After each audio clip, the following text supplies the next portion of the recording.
On another busy American runway, yet another close call, this one caught on camera.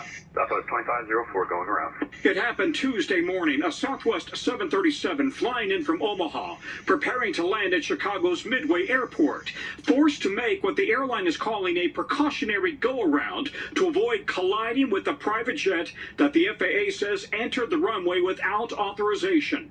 After going around, the Southwest plane returned and landed safely at Midway.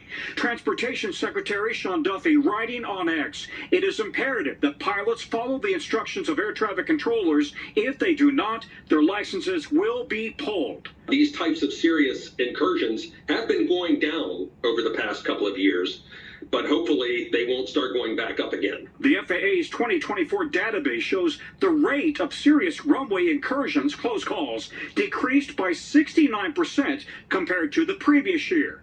But the country is also still facing a shortage of 3,000 to 4,000 air traffic controllers, many working mandatory overtime. We were so oblivious to what was happening because the pilot was so calm. Kaylee Masick and Emily Novak were on the Southwest flight and say they didn't realize how severe the outcome could have been until they saw the video. Hard for it to sink in at first that you were actually in a situation like that.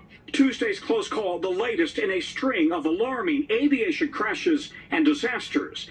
Last month, an Army Black Hawk helicopter crashed into an American Eagle regional jet over the Potomac River near Reagan Airport. 67 people killed. And just last week, a Delta plane arriving in Toronto crash-landed and flipped upside down, catching fire. Dozens injured, but amazingly, no one was killed. I can see that the public would be concerned about this, but aviation is still incredibly safe.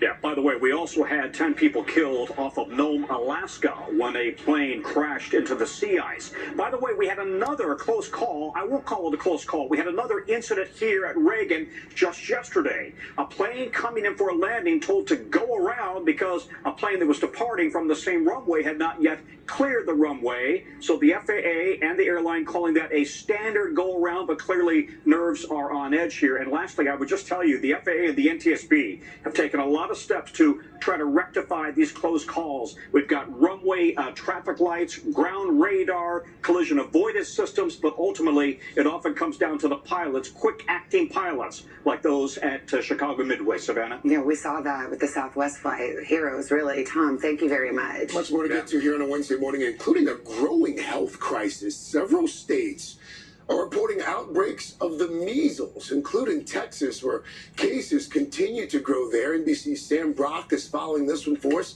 Sam, good morning. Yeah, Craig, good morning, Savannah. Good morning. So far, a total of 8 states have reported at least one measles infection this year, but Texas has by far the most, guys. An outbreak is considered 3 or more related cases, which means Texas, New Mexico, New Jersey, and Georgia all qualify. The vast majority of infections because the patients were not vaccinated, and the total number of cases is only expected to climb.